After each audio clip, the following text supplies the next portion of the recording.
Hi hello welcome to Lakshmi kitchen. నేను మీ ప్రియాంక. ఈరోజు మనం చేసుకోబోయేది కాకరకాయ పులుసు. చాలా బాగుంటుందండి. పిల్లలు కాకరకాయ అంటే సామాన్యంగా తినరు, కానీ ఇలా చేసుకుంటే ఇష్టంగా తింటారండి. ట్రై చేద్దాం రండి. ముందుగా ఒక బాండి పెట్టుకున్నామండి. దాంట్లో ఆయిల్ వేసుకున్నాము సరిపడా. ఇప్పుడు దీంట్లో ఆవాలు, జీలకర్ర,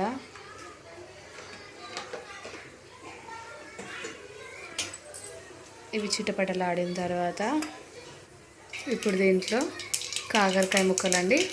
కాసేపు సాల్ట్ వేసి ఉంచి అవి వాటర్ క్లాత్లో వేసుకొని వాటర్ మొత్తం తీసేసామండి.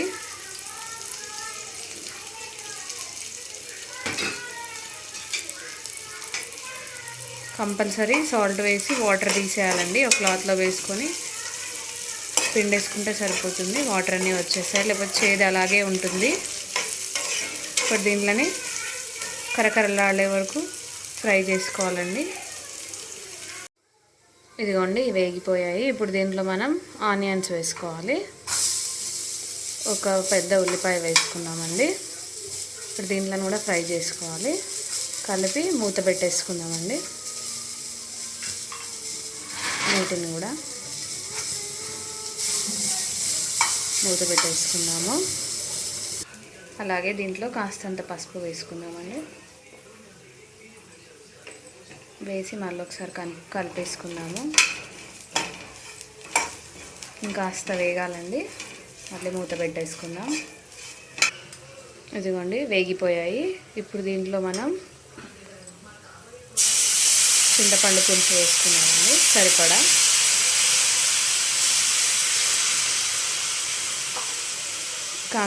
కాకరకాయలను బట్టి వేసుకోవాలండి పులుసు. అలాగే సరిపడా కారం,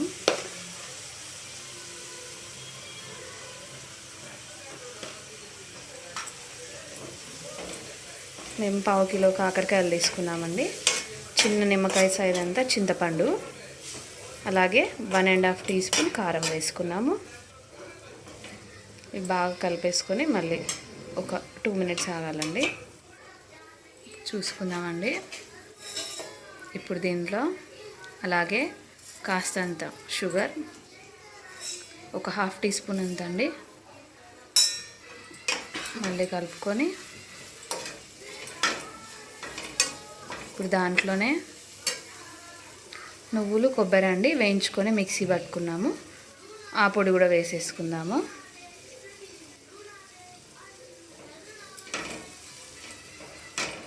1 టేబుల్ స్పూన్ అంత ఉంటుందండి. 2 కలిపి పొడి కొట్టుకున్నాము వేయించుకొని. మళ్ళీ ఒక 2 మినిట్స్ మూత పెట్టేసుకుందామండి. మూత వేసి చూసుకుందామండి. ఇదిగోండి కర్రీ అయిపోయింది.